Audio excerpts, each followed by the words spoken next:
This is how a multimillionaire finds stocks to buy. We'll show you right now. Go ahead, Paul. The very first thing I do, as simple as it sounds, because remember, simple works. I find stocks that have fallen a lot recently. You might sit there and say, that's it? That's it. That's what I start with. Does that mean I buy them? No, but it means I start there. So a company, for example, Facebook, went from $384 down to $180 at one point. That's pretty intriguing to me because that happened within like 5 or 6 weeks. That's intriguing to me. Why? Because from a standpoint of investing, I think to myself, what would cause Facebook to fall more than half in a 5 or 6 week period?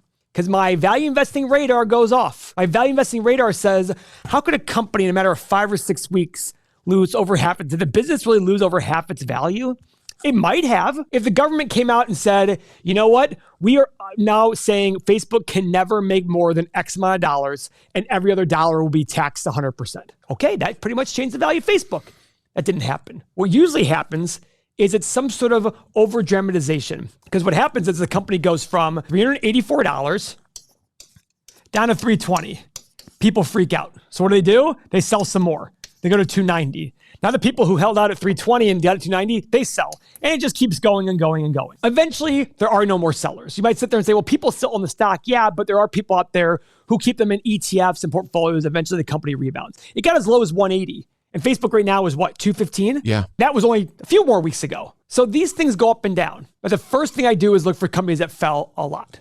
What do I get when I'm buying a stock? We really preach the concept of owning a company. It's not really, it takes some while to understand. So when you're buying a stock, you're buying a piece of a business. And as Charlie Munger says, when people argue with him about that, okay, if you're not buying a business, what are you buying? A stock price that goes up, I hope? Great.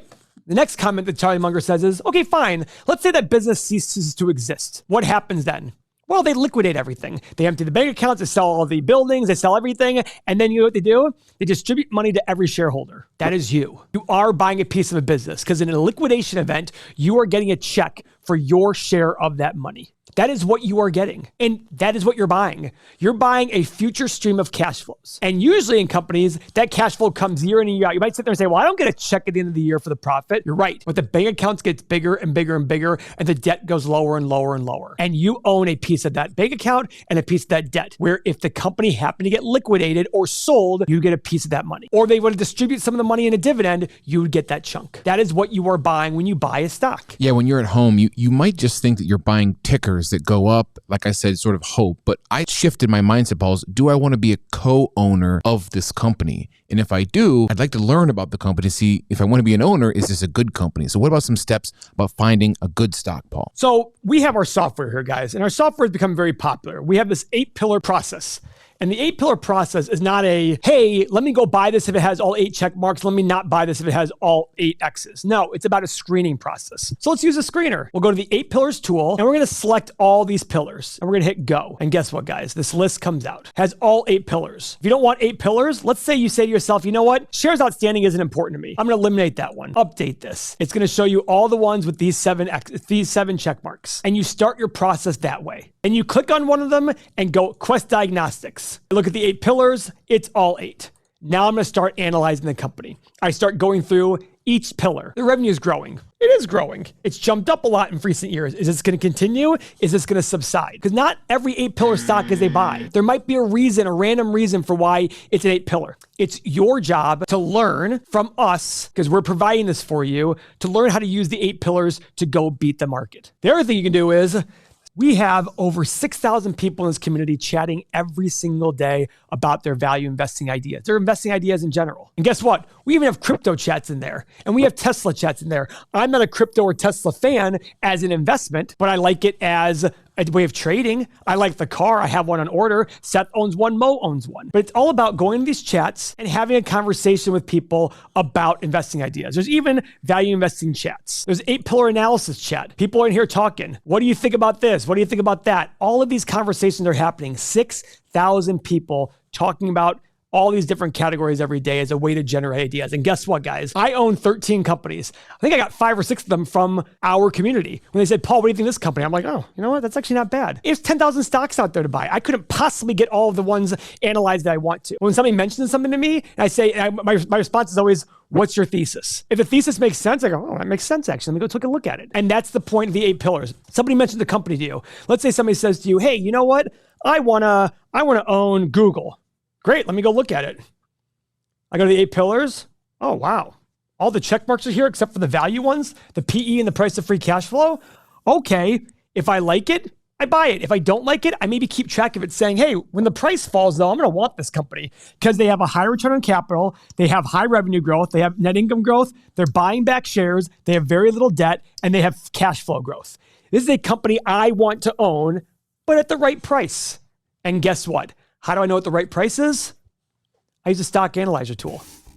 I input my assumptions because every investment is the present value of all future cash flow. So I take my assumptions, the very first line, revenue growth. I put my low, middle, and high assumptions for the next 10 years. And you can make this 1 or 20 years, all the way in between. I put all of these assumptions here, and then I hit the analyze button. So let's say for Google, I assume 8, 11, and 14% revenue growth. I assume 22, 24, and 26% profit, and the same thing for free cash flow. For PE, I put 13, 15, 17. Same with price of free cash flow. And you know what? I want a 12.5% return on my money. I hit the analyze button, and guess what? The software tells me what I need to pay for it. Yeah, this is a key step, Paul. Once my friends might be talking about a great company, obviously Google's fantastic. It comes down to not what I buy, but what I pay. And this was huge for me, transitioning to just seeing a ticker to actually putting it in realized gains and expectations over a long time. Yes, because the most common mistake it's made, and I made it for years, guys. I'm in the same boat as you. The reason I'm good at this is because I made every major mistake out there. I would sit there and say, the company's growing, therefore I'll buy it. And then one day somebody said to me, okay, well, great. They'll buy it at this price. Why not double? And I was like, well, no, double's ridiculous. Well, why is this not ridiculous? This could be double somebody else's price. I'm like, oh, wow. And I started to realize every investment is the present value of all future cash flow. So I sit here, I look at Google, and I say, you know what? I'm not one to buy Google at this price unless I really believe these high-end numbers. But I could buy it at this price. I buy it at $2,000. So I add it to my watch list, and it's going to notify me in the software that Google has hit my price target. Notify me. Boom. Now I know to wait for Google. It'll hit the price I want it to hit. I use all the tools here in the software to get my exact goals. Just today, somebody messaged me and said, Paul, I've already found several stocks that hit my watch list because I put it on there. It hit the price targets. I went in and bought them. So Paul, for my smaller mind, what are the dangers of buying a bad stock? So it's not your smaller mindset. This is a very common issue that people don't really understand. And it's makes perfect sense because we see these stocks go up and up and up and think, oh, these are just going to go up. What we have to remember is, guys, if you buy a stock for $100 and you have no reason for buying it for $100, you don't really know what you're buying. It sounds good. Sounds great. When it falls to 50, you have 2 problems. The first problem is you have to double your money now. You have to make 100% of your money just to break even. It's already hard enough to make money. You have to make 100% just to break even. And when the market does 10% a year, it takes essentially 7.5 years to get that money back. That's one.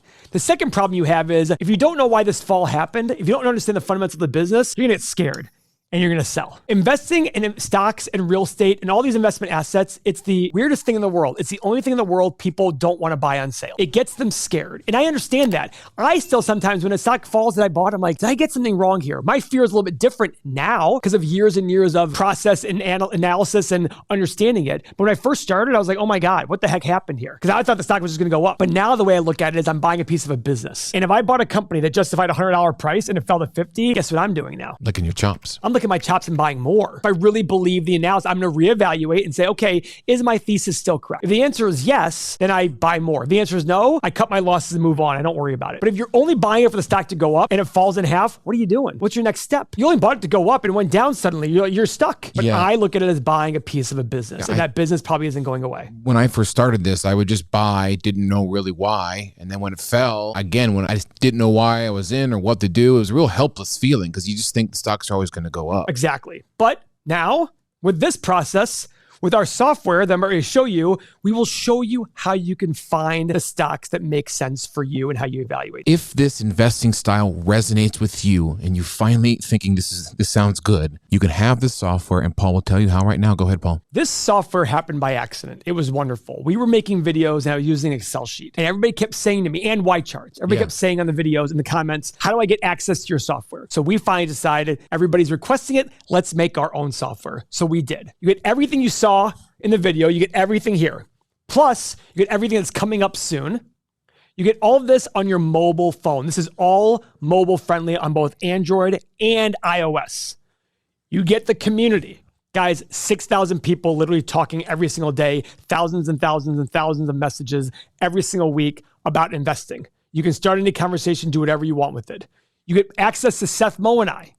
You get exclusive daily content. Guys, we post videos every day for just the users of our software on the phone and on the computer. That's it, just for them.